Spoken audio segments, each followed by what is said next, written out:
Today we're going to take a look at some of the hottest, most desirable watches on the market to see what's got watch buyers frothing at the mouth. It's either a watch addiction or it's rabies, and I don't think there's a cure for either. Here's a fact for you. There are more stars in the observable universe than there are grains of sand on all the beaches in the world, by an overwhelming factor of roughly 10,000. Think about that. For every single grain, there are 10,000 stars. More impressive still is that for every star, there are at least 5 new editions of the Omega Speedmaster Moonwatch Professional, and this is one of them, the Omega Speedmaster Moonwatch Professional, with a white dial. This is not the first time we've seen a white dial on the Speedmaster. There was the 1969 Alaska 1, a prototype whose white dial was chosen to reflect the sizzling rays of our local star, to prevent it from overheating. Then there was the Apollo 11 35th Anniversary Edition with black subdials. And how about the white side of the moon, or the Speedmaster Racing in White, and of course the £53,000 Canopus Gold model. What none of those watches had was a carefully placed teaser on the wrist of none other than international man of product placement, James Bond, or at least the person who pretended to be him for the benefit of our entertainment, Daniel Craig. When he's not emerging from the sea with a pair of blue swim shorts painted on, he's rocking up-and-coming new editions of Omega's Interstellar Indicator. We saw him last wearing a blue MoonSwatch, and fresh from a few rounds with the Vanish and a scouring pad, he was upgraded at an Omega event in late 2023 to a curiously white-dialed Speedmaster. The rumour mill churned and speculation frothed as the watch collective clamoured to know what this mysterious watch was. Well, I can reveal.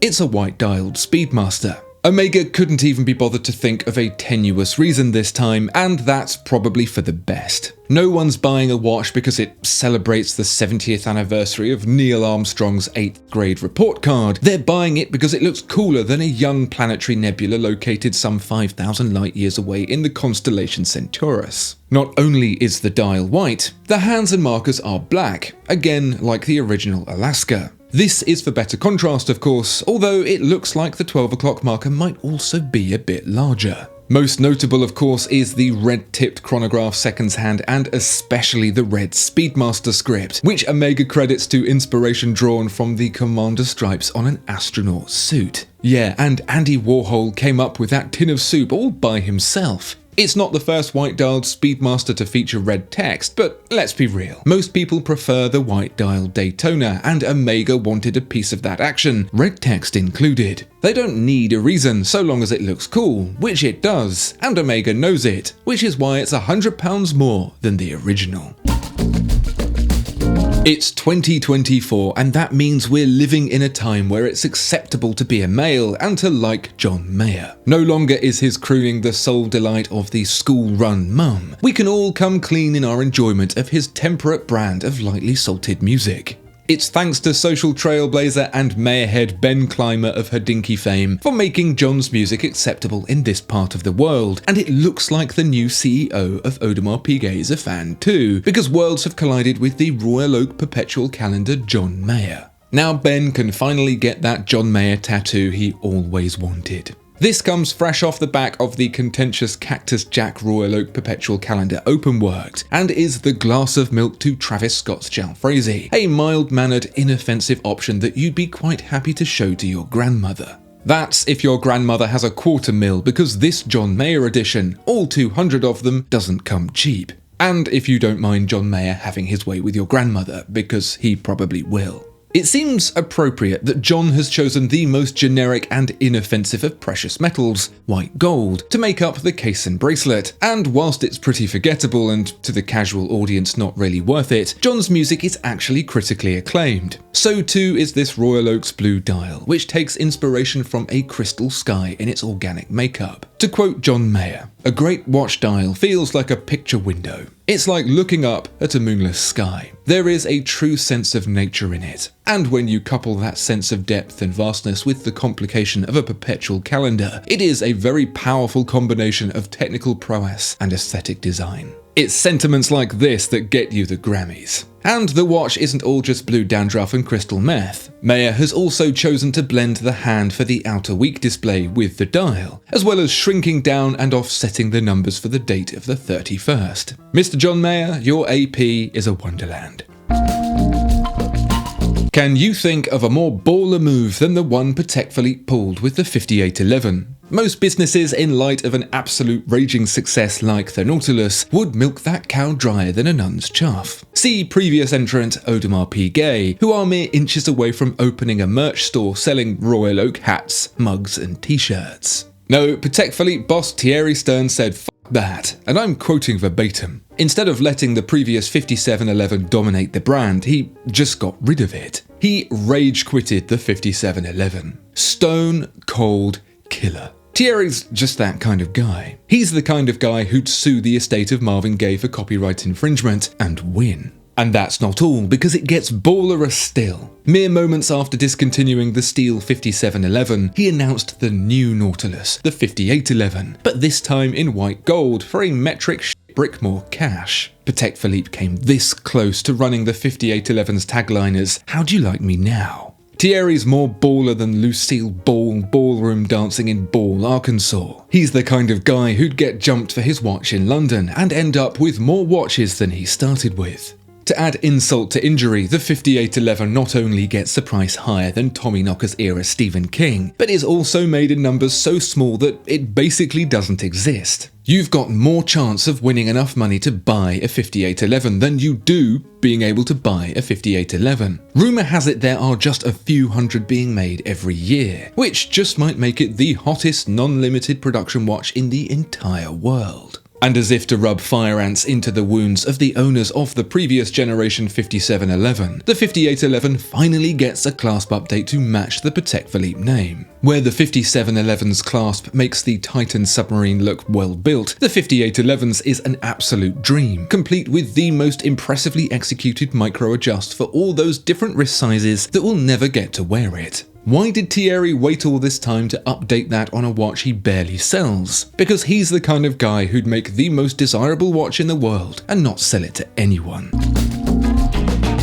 Perhaps recently you found yourself asking yourself, why are little fancy Cartier watches so popular right now? Take, for instance, the Crash, a mangled little trinket that set the auction world alight by fetching $1.5 million for a 1967 original. Yes, $1.5 million for a watch that looks like a special edition collaboration with the Hydraulic Press channel. The answer lies in that very statement. Auctions have long since been a driver for what's hot on the open market. In recent years, Philippe Dufour and Roger Smith have seen demand surge following record prices achieved at auction. Collectors at auction are looking to discover the next hottest, rarest thing, and they've been working their way through the back catalogue. First, it was the slender reserved wristwatches of the 30s, which we then saw trending on the new market in the 90s. Then it was the big Panerai dive watches of the 40s, which picked up pace in the noughties. 50s and 60s stainless steel sports watches, those came next, and of course the Genta era of the 70s followed. For every decade the auction goers turn their attention, the new market is sure to follow. For a brand, this auction house cycle is an opportunity to boost the desirability of the modern versions of those historical watches. And you'll see brands at auction buying their own stuff at record prices to help that journey along. They can get away with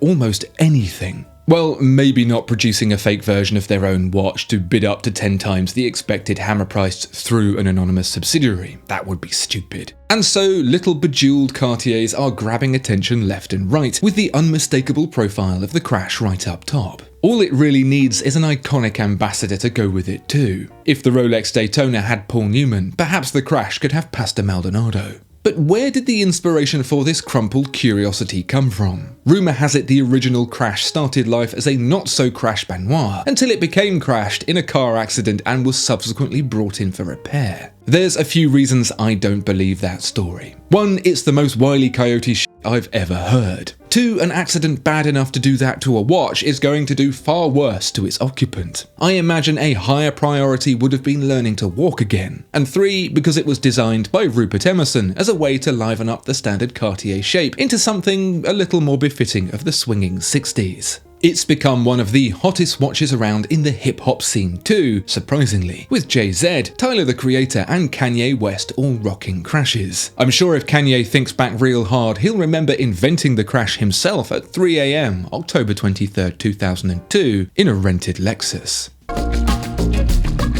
Okay, so we all had a bit of a scare with our second Omega Speedmaster here when Omega sent out an email saying the Anniversary Series Silver Snoopy Award was no longer in the current collection and will not be back in stock. Don't panic though, because it has been confirmed as a mistake on Omega's part. The Silver Snoopy remains an ongoing, non-limited edition model in the existing lineup, so you can all relax and go back to not being able to get one anyway. There's a clear reason this watch is so popular, because it features everyone's favourite macrosyllaphic beagle, Snoopy. Snoopy joined NASA in 1968 as part of what was then known as the Manned Flight Awareness Program, an internal campaign to drive employee and contractor motivation with a goal of greater performance and safety. Following the tragic fire that killed 3 Apollo astronauts at the beginning of 1967, NASA did 2 things. First, employing Boeing to uncover deficiencies in the Apollo program, loose doors for example, and second, recruiting Snoopy onto the team. Peanuts creator Charles M. Schulz was delighted to have his peppy pooch added to the roster, and by 1968, Snoopy had already taken his first trip into space as a silver pin worn by the Apollo 8 astronauts for the first lunar orbit. The Apollo 10 crew even went so far as to christen the lunar lander, which came out for a low pass of the moon's surface, as Snoopy, since the mission was for it to snoop around. Obviously, the command module would also become known as Charlie Brown. Sketches of Snoopy drawn by NASA engineer Ernie Reese made it into the astronauts' cuff checklists, and there's even been a crater named after the Cosmic Canine by the Apollo 17 crew. They say sex sells, but to be honest, I think it's more accurate to say that rambunctious little dogs sell better. It was true then, getting a $25 billion space program sold to the American public, and it's true now, shifting units of Omega's most prized possession, the Moonwatch, to celebrate the 50th anniversary of the return of the stricken Apollo 13 crew. They've even put a handy little illustration on the strap that shows you where the ship went bang. Look. SpaceX, take note. Get on the phone to Justin Roiland and Dan Harmon, or something like that. If you're a watch brand and you don't have a watch with an integrated case and bracelet right now, you may as well take your wallet and throw it into the sea. Watch buyers with cash money can't get enough of that seamless blend, and that's why any watchmaker looking for black, not red, on its balance sheet has a 70s style watch on its roster. Except Rolex, because of course Rolex has tutored to pander to the trends of the common man. If you're not Rolex, however, then best set your shading to smooth for your entrant into the integrated ring. And since every brand and his cog are doing it, probably best to make yours stand out whilst you're at it. Easier said than done, and with designs and designers changing hands and indeed businesses with an incestuousness that would make even the Habsburgs blush, so came a sea of oddly familiar watches. That's where H. Moser and C, ever the cool kids, come in. Enter the Streamliner, a steel pair of Speedos wrapped tight around a mechanical David Hasselhoff. Unlike the other integrated watches, the Streamliner isn't angular, lumpen and chunky. Instead, it's svelte, lithe, and more than acceptable for a beach volleyball competition with Tom Cruise, not just because it's got 120 meters of water resistance. The satin scales of the Streamliner were first revealed in 2020 and have been refined for the small seconds blue enamel. It's a little smaller, a little slimmer, gets that blue textured fume enamel dial and the platinum micro rotocaliber HMC 500. Every last wrinkle has been ironed out. There's nothing more for it to give. It's all things to all people, and that makes getting one harder than a diamond-tipped Hodge conjecture. If the enamel dial of the Moser speaks to you like a weirdo on the bus, but the circa $30,000 price is a little off-putting, then thankfully here's Anordain to save the day. Despite being based in Scotland, where the sun's absence has removed all colour and indeed joy from the lives of the Scottish, Anordain has carved a niche for itself making bright bold watches with bright bold enamel dials. You can even get a blue textured fume enamel dial very similar to that of the Mosers within the Model 1 for a price of just, wait for it, £2,595. That's real proper enamel made with powdered glass and heated until it melts into a deep liquid finish for a watch that costs less than what most companies would charge for just the dial. Who would have thought the national pastime could be repurposed into a viable business model? It seems it's not just the Willy Wonka experience that's going cheap in Scotland. These enamel dials the biggest success story north of the border since methadone. But there's a catch. That £2,595 is before taxes. I know, tragic, isn't it? Oh, also, Anordain's waitlist is like 4 years long. Yes, it turns out you can't make something really good, really cheap without people taking notice, and take notice they have. The sweet elite candy that is the enamel dial, made available to the great unwashed, has put Anordain on the horological map. Its 200 watches per year production capability stretched to the absolute max. They say patience is a virtue, and for those deliciously rich colours, it's probably worth the wait. And if you're thinking you can just jump the queue and buy one used, then you're going to have a bad time. Owners of these watches seem to love them so much that they rarely, if ever, come up for sale used. You've probably got more chance of seeing the Loch Ness Monster instead. If you know anything about motorsport, you'll know there's one word that appears above all others by a factor of 10. No, not boring. Rolex. Since the 1930s, Rolex has been intrinsically linked with speed, getting the nod from one Sir Malcolm Campbell, who wore a Rolex watch at over 300 miles per hour at the helm of the land speed record car Bluebird. Not once, not twice, but 9 times. One of those times was at a little stretch of beach on the Florida coastline, called Daytona. Drivers had been competing to go faster than one another both in straight lines and round in circles at Daytona since 1902, with a beachside road course eventually becoming a permanent speedway in 1958. It became home to Formula One's southern cousin, NASCAR, with Rolex championing the sport up until the point it discovered cars could go right as well as left. A hasty bid to rename the brand's 1963 chronograph, called the Cosmograph, eventually ended up back where it all began, Daytona, but it took a little pit stop along the way at Le Mans, home of the infamous 24-hour race that celebrated its centenary in 2023. Both circuits feature in the endurance racing calendar, and both, colour me surprised, are as sponsored by Rolex as Travis Scott is by anyone with money. Makes sense then that the winners of the 2023 Le Mans 24-hour would be awarded a very special Daytona, nay Le Mans, and they did, although confusingly it wasn't the Daytona Le Mans. They got a steel and gold number that had presumably been gathering dust, with the race logo inscribed on the back alongside the word winner. There's nothing that makes you feel quite like a winner than getting the runner-up prize to this, the hottest Rolex watch right now, the Daytona Le Mans. Don't let the Paris Hilton naming convention put you off, because this watch is one that's going to set the auction houses alight when it finally does the rounds. First, it's in white gold, and as we all know from science, heavier equals better. The ceramic bezel offers a cheeky red nod to that special centenary by selectively colouring the tachymeters 100. Then there's the sunburst dial, which in black pops like a fresh Toyota tyre hitting a squirrel. But really where the action's at is in the subdials, which will get Aurelbach's hammer twitching with its exotic Paul Newman-esque markings. And yes, your eyes do not deceive you. The hour counter has been upped from 12 hours to the full 24. Faith in humanity has tipped from a slow crumble to full avalanche recently, and no better example is there of this than the absolutely insane reputation of the Richard Mille RM52 Tourbillon skull. Here's a watch that at first glance looks like a Mighty Max playset that's being worn on the wrists of the most famous people in the world. From the likes of human notepad Post Malone, who I hear is actually a very nice person, to Pharrell Williams and Tom Brady, the Tourbillon skull sits alongside other Richard Mille watches as the Doom Zone, Skull Dungeon Orange, and Lava Beast. Actually, those really are Mighty Max playsets. The big difference with the Richard Mille is that it goes for about $2 million. Yes, the Tourbillon skull is not only one of the most sought-after watches in the world, but also one of the most expensive. I can only assume it's some kind of billionaire Saltburn thing. So what do you get for the 3-bed house, 2 cars and college tuition for all your kids price tag? Well, I'm kinda surprised the name didn't give it away already for you. You get a tourbillon and a skull. In fact, both things come intertwined, with the only view you'll get of the tourbillon from between the skull's teeth, right before the greedy rascal gobbles the lot. The whole skeletal ensemble is suspended from all four corners in what I suppose is meant to look like the crossed bones of a pirate flag. I really don't know, and with a watch like this, it could be anyone's guess. It's available in a variety of materials like titanium and rose gold, and it's thicker than orphan grade gruel, so you'll need to be built like a quarterback to wear it anyway.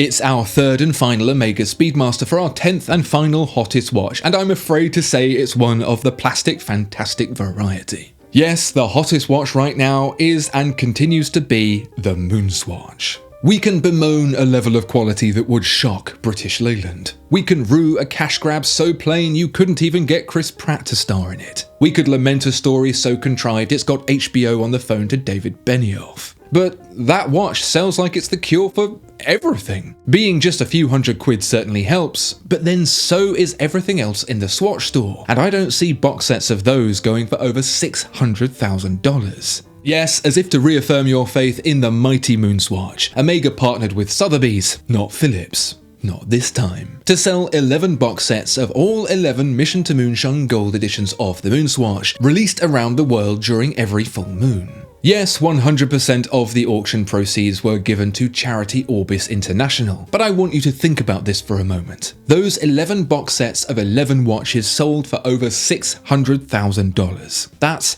$5,000 per watch. Those 11 box sets aren't identical as it happens, with each corresponding to an individual city home to an Omega boutique, with that city's airport code engraved on the case and on a gold coin within it. If you wanted to see the collections, you could, with Omega placing them on display in those 11 boutiques until around mid-February. If you miss them, you'll have to wait until they appear in the Omega Museum briefly before ending up in a police evidence locker. Try as we might, we have as much chance of undoing the enormous pop culture impact of the MoonSwatch as Swatch has of replicating it, so we may as well just give in and embrace the monumental success of this plucky plastic piece of crap. And with the proceeds of the sale being donated to Orbis, which helps kids fight avoidable blindness and vision loss, perhaps Omega will be better equipped in future to see what's going on right in front of their noses. Tell me what you think is the hottest watch in town right about now down in the comments below. And if you want to join the real party, you'll find me and these cool cats over at Patreon. There's a link in the description. Thank you so much for watching, and if you ever find yourself driving along the highway and you can't be bothered to wait to throw your fast food wrappers away, simply throw them out the window. Goodbye.